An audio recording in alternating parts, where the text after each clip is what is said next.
ಚಳ್ಳಕೆರೆ ಸುದ್ದಿ. ಕಾಡುಗೊಲ್ಲರ ಸಮುದಾಯದ ಸಾಂಸ್ಕೃತಿಕ ವೈಭವವನ್ನು ಪ್ರತಿಬಿಂಬಿಸುವ ಮಹತ್ವದ ಕೃತಿಯೊಂದು ಚಳ್ಳಕೆರೆಯಲ್ಲಿ ಇಂದು ಅನಾವರಣಗೊಂಡಿತು.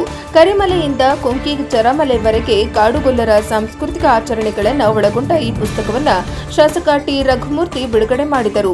ಕಾರ್ಯಕ್ರಮದಲ್ಲಿ ಮಾತನಾಡಿದ ಶಾಸಕ ರಘುಮೂರ್ತಿ ಅವರು ಕಾಡುಗೊಲ್ಲರ ಸಮುದಾಯದ ಸಂಸ್ಕೃತಿ, ಪರಂಪರೆ ಮತ್ತು ಆಚರಣೆಗಳನ್ನು ಪುಸ್ತಕ ರೂಪದಲ್ಲಿ ದಾಖಲಿಸುವುದು ಅತ್ಯಂತ ಮಹತ್ವದ ಕಾರ್ಯವಾಗಿದೆ.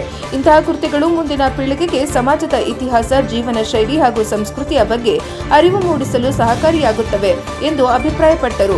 ಹುಣ್ಣಿಮೆ ಪ್ರಕಾಶನದಿಂದ ಪ್ರಕಟವಾದ ಈ ಕೃತಿಯನ್ನು ಸಾಹಿತಿ ಬಂಜಗೆರೆ ಜಯಪ್ರಕಾಶ್ ವಿಶ್ಲೇಷಣೆ ಮಾಡಿದರು. ಕಾರ್ಯಕ್ರಮದಲ್ಲಿ ಜಾನಪದ ಅಕಾಡೆಮಿ ಸದಸ್ಯ ಕಲಮರಹಳ್ಳಿ ಮಲ್ಲಿಕಾರ್ಜುನ, ಜಿವಿ ಆನಂದಮೂರ್ತಿ, ಗ್ಯಾರಂಟಿ ಸಮಿತಿ ಅಧ್ಯಕ್ಷ ಗದ್ದಿಗೆ ತಿಪ್ಪೇಸ್ವಾಮಿ, ನಾಟಕ ಅಕಾಡೆಮಿ ಪ್ರಶಸ್ತಿ ಪುರಸ್ಕೃತ ತಿಪ್ಪೇಸ್ವಾಮಿ ಸೇರಿದಂತೆ ಹಲವರು ಗಣ್ಯರು ಉಪಸ್ಥಿತರಿದ್ದರು. ವರದಿ ಮೌನೇಶಾಚಾರ್, ಪ್ರಜಾಪವರ್ ಟಿವಿ, ಚಳ್ಳಕೆರೆ.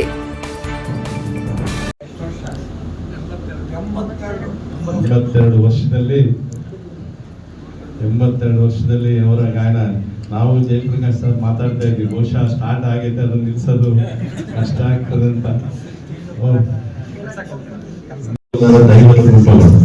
ಬಹುಶಃ ಇಂಥ ದೈವದ ಗುರುಗಳು ನಾನು ಸ್ವತಃ, ಯಾಕಂದ್ರೆ ನಾನು ನಮ್ಮ ಪರಿಶಿಷ್ಟ ನಾಯಕ ಸಮಾಜದವರು ಕೂಡ ಇಲ್ಲಿ ನಂದಿವಾಳ ಭಾಗದಲ್ಲಿರುವ ಕೆಲವೊಂದು ಹಟ್ಟಿಗಳಲ್ಲಿ ಅದೇ ತರ ದೇವಸ್ಥಾನಗಳು ಇರ್ತಕ್ಕಂಥದ್ದು.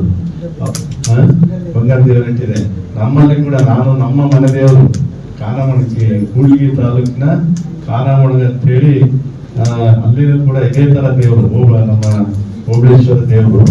ಆ ದೇವಸ್ಥಾನವನ್ನ ಇತ್ತೀಚೆಗೆ ನಾವು ಅದನ್ನ ಕಟ್ಟಿದ್ವಿ. ಹಾಗಾಗಿ ಒಟ್ಟಾರೆಯಾಗಿ ಆ ಬುಡಕಟ್ಟು ಸಂಸ್ಕೃತಿಯನ್ನ ಏನೆಲ್ಲ ಯಾವ ರೀತಿಯಾದ ಆಚರಣೆಗಳಿದೆ, ವಿಶೇಷವಾಗಿ ಕಾಡುಗಳ ಬಗ್ಗೆ ಈ ಪುಸ್ತಕದಲ್ಲಿ ಎಲ್ಲ ಬರೆದಿದ್ದಾರೆ. ಖಂಡಿತವರು ನಾನು ಕೂಡ ಬುಕ್ಕನ್ನ ಓದುವಂತ ಕೆಲಸ ಮಾಡ್ತೀನಿ.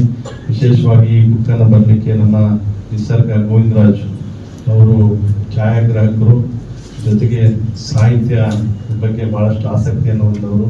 ನಿಮ್ಮ PDO ಡಾಕ್ಟರ್ ಯಾವಾಗಪ್ಪ ಹೌದಾ NR ತಿಪ್ಪೇಸ್ವಾಮಿ ಅವರು ಇಬ್ರು, ಮತ್ತೆ ಅವ್ರ ಜೊತೆಗೆ ಬೇರೆಯವರೆಲ್ಲ ಸೇರಿ ಬಹುಶಃ ಆನಂದಮೂರ್ತಿ ಅವರು 10 ವರ್ಷ ತಗೊಂಡ್ರೆ ನೀವು 10 ವರ್ಷದಿಂದ ಅಧ್ಯಯನ ಮಾಡಿದ್ರಿ.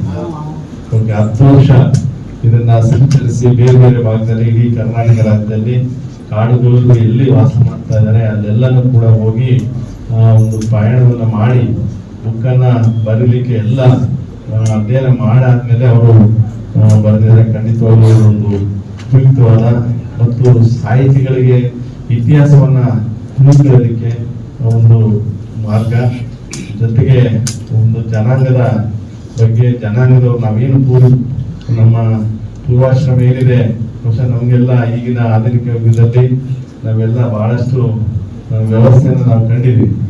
ಆದ್ರೆ ಆ ಸಂದರ್ಭದಲ್ಲಿ